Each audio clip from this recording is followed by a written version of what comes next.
And now, it's time for another Dice Tower review with Tom Vasel. Hey everybody, I'm Tom Vasel, and today we're taking a look at Tower of Madness. Now, Tower of Madness, when I first saw what it was, essentially where you have Kerplunk, where the sticks are in and there's marbles, and you're pulling the sticks out. Kerplunk mixed with Cthulhu. Now, honestly, we're at the point where we're seeing pretty much everything mixed with Cthulhu. But I liked Kerplunk as a kid. I wish there was a better game, right?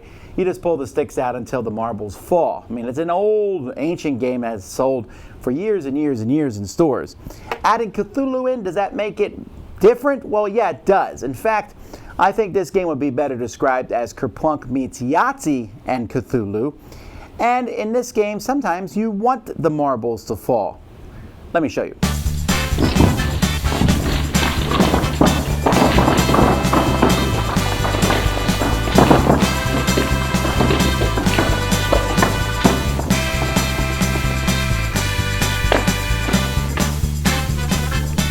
At the beginning of the game, each person's going to get a character. You can play without special abilities if you want to, but you have a special ability for that character. You're going to need to roll some dice to activate that. Each player is also going to get a board. This board's where you're going to keep your madness token. If you get 4 madness, you're going to go insane. These are the red marbles. You also have white spells that when you get these, you're going to get spell cards. And then discovery, blue marbles, will give you points at the end of the game. The most points is who wins, although it's very possible that everybody could lose. Now, players are going to be playing through a series of locations based on a number of players. Each location is going to be worth a certain number of points. You always start with the clock tower. That's just an ordinary location. Future locations will change things and be worth various amounts of points. So what players are going to be doing, they're kind of doing a Yahtzee-style dice roll here. And you're going to be rolling these dice. Now, they have different symbols on them, but there's a little number in the corner because there's 1 through 6 on them. And you can roll them, and you have to keep at least 1 die. So let's say, for example, I decide to keep the 6 and the 2. What I'm trying to do when I roll these dice is I need to get a 1, 2, and 3, and then I want to get the highest discovery number possible. All right, well, I'm going to keep the 5 here. I'm going to re-roll. I'm going to keep the 3. Problem is, now I need to get a roll of 1 here. Oh, I failed. And when you fail, you're going to have to pull from the Tower of Doom here. So I'm going to pull out this one here. Ooh, I heard some marbles rattle around inside there, but nothing else happens. See, at the beginning of the game, you're going to put all these sticks in here, and you're going to be filling this tower with marbles. Let's take a closer look at this tower. You'll see there's all sorts of marbles in here, and as you pull sticks out, the marbles are going to fall. Now, when you pull sticks out and marbles fall, those marbles are yours. But you got to be really careful. Red, white, and blue marbles you get. Red ones make you go mad. White are spells and blue are points. But you'll notice there's some green marbles here too. And these green marbles, if the third one falls out, doom, Cthulhu has risen and the game is over. Now, if you are mad and you pull out the final marble, and then you'll win the game. So when you're mad, you want to fail. Other than that, you want to have the highest number here. Each player is trying to get the highest number. So you see I have an 11 here that I played, and I was hoping to get a high number because the highest number will win this card, the clock tower, which is worth points at the end of the game. Also, if you roll this unnatural influence token here, that will allow you to take one of these tiles. Each of these tiles can do different things.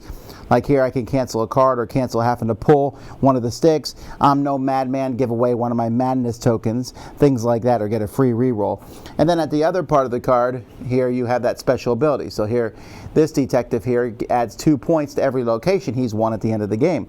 Well, that's fantastic because getting these locations can be really useful. Players also have spells that they can play. These spells are going to be different depending on whether you are sane or insane. So sane here, steal a spell card at random or a discovery marble from an opponent, or force a target player to discover a spell of your choice if you're insane.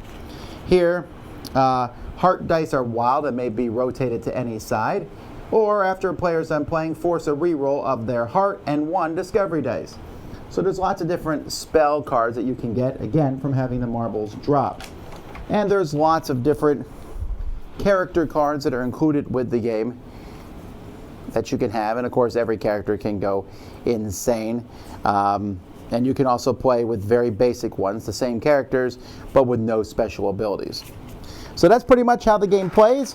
You're going to play till you go through all the locations, at which point you'll just total up the amount of points you have from locations plus the amount of blue marbles, the discovery marbles, and whoever has the most is the winner.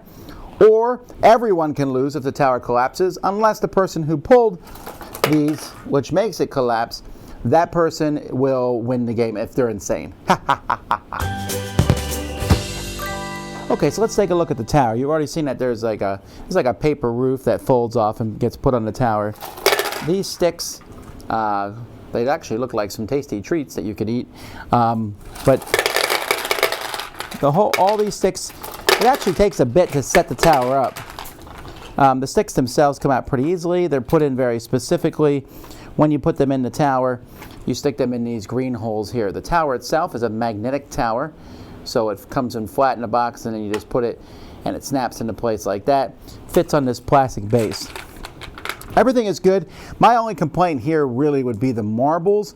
I wish that they hadn't used these, these are your typical marbles from years gone by. I would have preferred solid color marbles. Maybe this makes it look like more like Madness, but it's a lot easier to see when this comes out that it would be red if it wasn't just red, in that with the red with the clearness, the beveled red or whatever. The cards and everything, they're decent quality. The artwork, of course, is very Cthulhu-esque as you look at all the different buildings, the characters, and all that. These cards look cool, too. I like how they have the insane things on both sides. There is a lot of text on these cards, but they're pretty self-explanatory, and everything has a very nice Cthulhu look to it, and yet at the same time, not too over the top where it's scary and all that. The box has a nice place to hold everything in, and these trays here do hold the marbles well as you're pulling them out. Overall, a very nice production.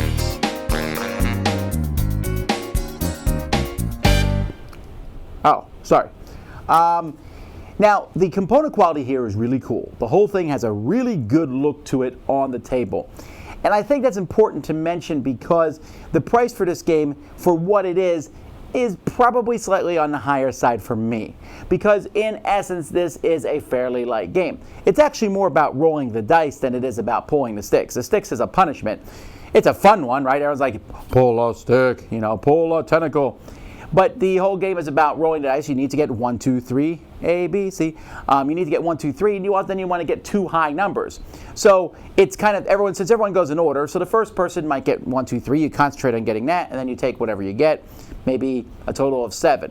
Okay, so now it's my turn. I can be like, all right, I'm going to let him have that card because I rolled a 1, 2, 3, but now I got a 6 or whatever. Or I can try to keep rolling and get a higher number than he does, so I can be the one to get the card.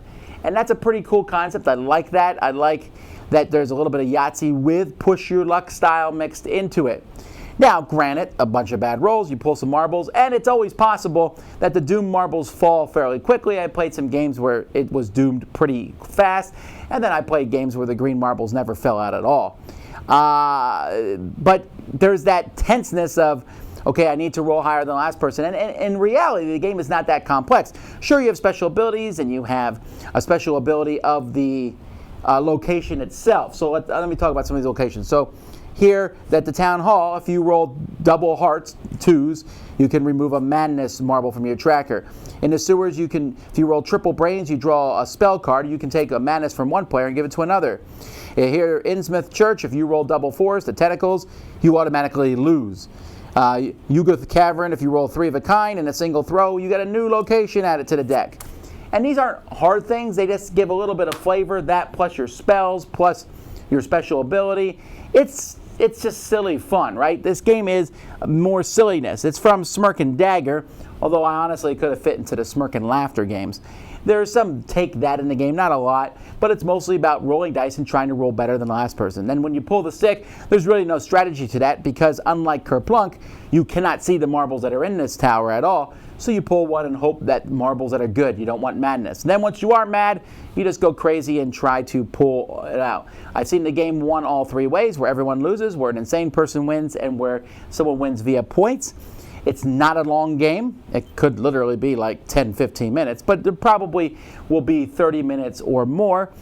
I like it. I really do. It's not deep. It's not one I would bring in every situation. It's going to have a limited group of fans, right? People who like fun, silly games and like Cthulhu. Although, even if you don't like Cthulhu, you still might like the idea of this game because, hey, it's Kerplunk with an actual game behind it. And some Yahtzee in there, too. So that's Tower of Madness. Check it out. Dice Tower Judgment approved.